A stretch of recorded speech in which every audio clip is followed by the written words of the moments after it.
আসসালামু আলাইকুম প্রিয় দর্শক, আমরা আসছি দাম্মামের একটি আইল্যান্ডটির নাম হচ্ছে মানস আইল্যান্ড। অত্যন্ত সুন্দর, মনোরম এবং প্রাকৃতিক পরিবেশ। সাথে আছে আমি, আমার প্রিয় সাব্বির ভাই, যিনি দাম্মামেই থাকেন। আমি আসছি জুবাইল থেকে। উনি অনেক কষ্ট হইলেও আমার সাথে সময় দিতেছে, মূল্যবান সময়গুলা। এই আর কি, সাব্বির ভাই খুব ভালো মানুষ। আচ্ছা, আপনাদেরকে একটু সামনের ভিউটা জায়গা, বিভিন্ন দেশের ফরেনাররা আসছে, তারা মাছ ধরতেছে, ফ্রেশ ফ্রেশ তাজা মাছগুলা ওনা ধরতেছে। আর আমরা ধরার কোনো সিস্টেম নিয়ে আসি নয়, তাই আমরা শুধু উপভোগ করতেছি।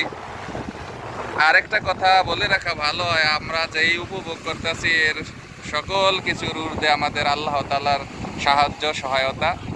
এখানে একটা, এই দ্বীপের মাঝখানে একটা ছোট্ট মসজিদ আছে, দেখাচ্ছি। ওই যে ছোট্ট মসজিদ, ওই মসজিদে আমার ভাই সাব্বির ভাই ইমামতি করলো, আর আমরা আসরে নামাজটা আদায় করে নিলাম। আমরা জীবনে চলার পথে যখন যেখানেই থাকি, যেই মহান প্রভু আমাদেরকে সুন্দর পৃথিবীতে পাঠিয়েছেন, আমরা যেন তার নিয়ামতের শুকরিয়া আদায় করি, তা আরও বাড়িয়ে দেবেন। যেমন আমাদের দুই ভাইকে এই প্রবাস জীবন আল্লাহ তাআলা দিয়েছেন, আমরা উপভোগ করতেছি। তো সবাই ভালো থাকবেন, সুস্থ থাকবেন। আল্লাহ হাফেজ।